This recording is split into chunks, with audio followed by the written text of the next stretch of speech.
So we're the Second Life food store. My name's Austin. My name is Philip. Morgan. So, the first thing we're going to start with is food waste. Do you really know the numbers? So, food waste in America is kind of a massive problem. In 2010, there was 33 million pounds of food wasted. That's enough to fill the Empire State Building 91 times. And it's not just any little pound of food, it's 91 Empire State Buildings. Also, the average American wastes 200 to about 250 pounds of food per year. And it's not just food, it's edible food that is still good. Next, 1.3 billion tons of food, or 1/3 of the food, all food that is produced in the world, never makes it out of the producer. It's lost through production, or it's not good enough for standards that the companies want to sell it, because there's this weird social stigma about how food can be sold in a supermarket. All the apples have to look the same. All the bananas can't have blemishes. So, next is 46 million Americans live on food stamps. That's 1 in 7 people live on food stamps in America. Lastly, the United Nations Food and Agricultural Organization estimates that America produced enough food in the industry and in industrial countries, produced enough food to be with, I have to look, hold on, 230 million tons of food is produced by sub-Saharan Africa, and then in the industrial countries, 220 million tons of food was produced. So almost what Africa produced was wasted by industrialized countries. So Philippe. So we got all of these facts and all of these figures, but what is the Second Life store really going to do? What problems and pains is it going to target? We narrowed it down to first the food being wasted by local suppliers and supermarkets that is still good and edible. We called up a Walmart and we asked them, what do you do with your food that it's past the expiration date? And they said they just throw it away, and they didn't even know about food banks or something similar to that.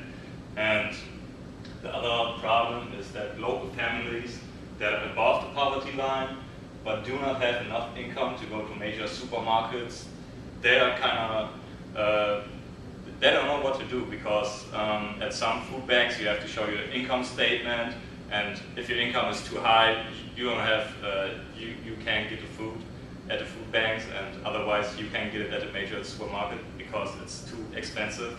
So we kind of concentrate on these niche people, and our solution is provide a supermarket where people can buy perfectly fine expired food for less food waste and for a cheaper price to socioeconomic customers and low-income families.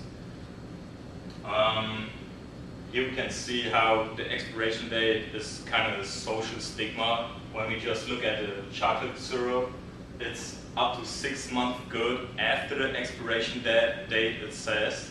So otherwise you would just throw it away if you don't notice and the expiration date says, oh, it's bad. It's not bad. The expiration date is just a social stigma in some kind of way. And spinach is up to 14 days good after the expiration date.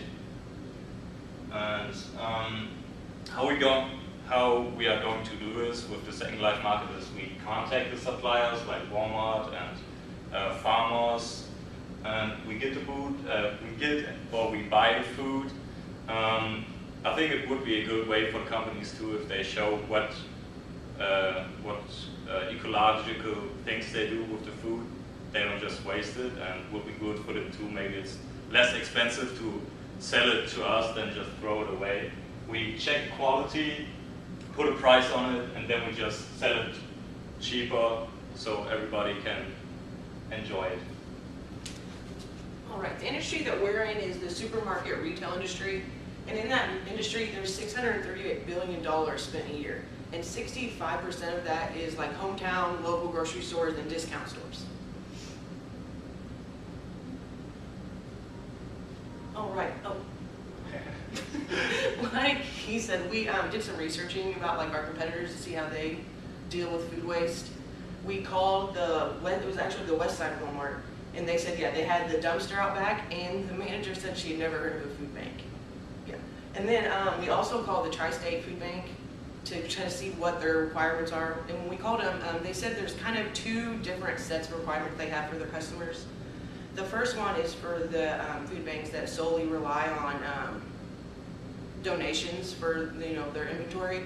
And really there, he told me it's kind of like a survey that's based on honesty. It really just asks them if they live above or below income line of 24,000. So I mean, it was like that. And he said then for the ones that have government aid, they kind of would use income statements, the Social Security number, and another thing for the Social Security number they would do besides proving the income was that a lot of the government aid ones would only allow these people food for like 9 to 10 days.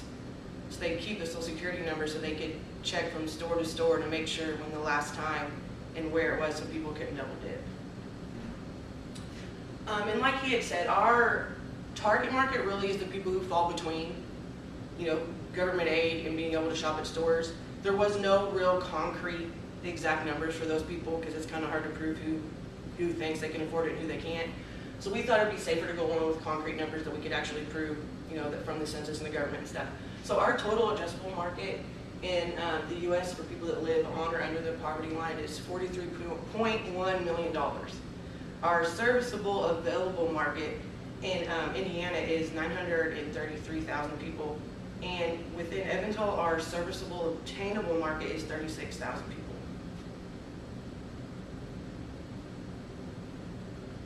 All right, like we would try to help the people that fall in between, but we want everyone to be able to have food and everyone to be able to have enough food to provide for the whole families and not rationing out what they have.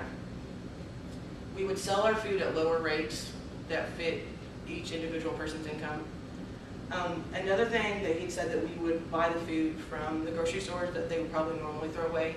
This could be a bonus for both us and the grocery stores we work with, that they could, earn extra income and we could both, build a partnership together. Another little extra thing we would add is that the food that would be considered last day of life in our store, we would try to create meals out of it and take it to local shelters around Evansville. So the value proposition. What is the value with this idea? So we're targeting the lower income families, the people that are right around that income poverty line, but they can't go to a food bank. It's that kind of awkward area. So everyone needs food. Everyone has to eat. It's a way of life. There's no way around it. You have to have food to survive. The next thing is we're going to sell it cheaper and at competitive prices what the other places in the area do. Then we're going to sell it the expired, sell-by, and Best Buy foods that the other places will not sell. Now, there's no place in Evansville or even in the tri-state area that is doing this. There's food banks, but there's really nothing in the area. There's stuff out west, there's stuff out east, there's stuff south. There's nothing in the Midwest. The closest thing is in Pennsylvania. So we feel like there's an opportunity in this area, especially Evansville, as large as a market we have, where we could really get something going. The last thing is no one's turned away. We're going to accept food stamps. A lot of places in the area, food stamps are kind of like this bad thing. It's kind of, you don't want them. You don't want those kind of people there. We're going to welcome everybody. No one's turned away. So the Second Life food store, where even food needs a second chance. All right, Scott. Yeah.